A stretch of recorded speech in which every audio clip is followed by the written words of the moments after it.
IPL 2024 వేలంలో Sunrisers Hyderabad దూకుడుగా వ్యవహరించింది. తమకు కావాల్సిన ఆటగాళ్లపై కోట్లు కుమ్మరించింది.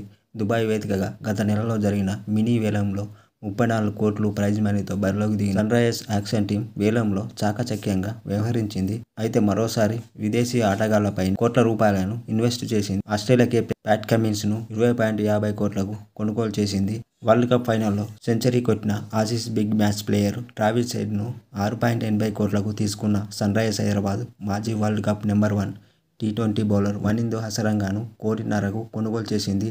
దేశవాళీ ప్లేయర్లలో జయదేవ్ ఉనాద్కట్, ఆకాష్ సింగ్, సుబ్రహ్మణ్యం తీసుకుంది. జట్టు నిండా వరల్డ్ క్లాస్ ప్లేయర్లున్న స్వదేశీ ఆటగాళ్లు రాణించడంపైనే సన్రైజర్స్ హైదరాబాద్ జట్టు విజయ అవకాశాలు ఆధారపడి ఉన్నాయి.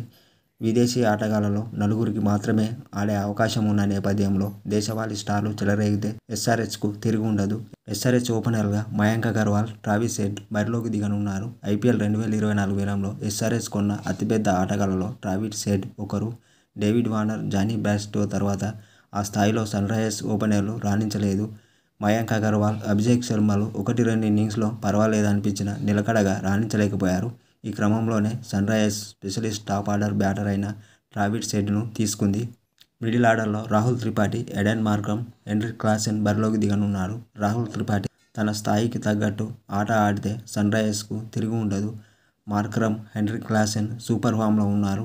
హెన్రిక్ క్లాసెన్ జట్టులో ఖచ్చితంగా స్టార్ ప్లేయర్. అతను మంచి ఫామ్లో ఉన్నాడు. అతను పేస్ మరియు స్పిన్ రెండింటిలోనూ ఎదుర్కోగలడు. ఎస్ఆర్హెచ్ వికెట్ కీపర్గా కూడా వ్యవహరిస్తాడు.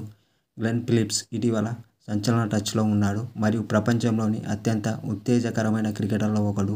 అతనిని విడిచిపెట్టడం హాస్యాస్పదంగా ఉంటుంది. కానీ ఎస్ఆర్హెచ్ పేలుడు కంటే మార్క్రమ్ ప్రాధాన్యత ఇవ్వాల్సి ఉంటుంది. 6వ స్థానంలో బిగ్ హిట్టర్ అయిన అబ్దుల్ సమాద్ లేదా ఉపేంద్ర యాదవ్లో ఒకరు బరిలోకి దిగనున్నారు. స్పిన్ ఆల్రౌండర్ వాషింగ్టన్ సుందర్ ఆడనుండగా అతనికి షహబాజ్ అహ్మద్ నుంచి పోటీ ఉంది. పేసర్లుగా ప్యాట్ కమిన్స్తో పాటు ఉమ్రాన్ మాలిక్, టి నటరాజన్, భువనేశ్వర్ కుమార్ బరిలోకి దిగనున్నారు. మార్కో జాన్సన్ను తుది జట్టులోకి తీసుకుంటే నటరాజన్, ఉమ్రాన్ మాలిక్లో ఒకరు బెంచ్కి పరిమితం అవుతారు. సన్రైజర్స్ యొక్క ప్లేయింగ్ 11 ఇలా ఉండొచ్చు: Mayank Agarwal, Travis Head, Rahul Tripathi, Aiden Markram, Heinrich Klaasen, Abdul Samad లేదా Upendra Yadav, Pat Cummins, Washington Sundar, Shahbaz Ahmed, Umran Malik, T Natarajan, Bhuvneshwar Kumar.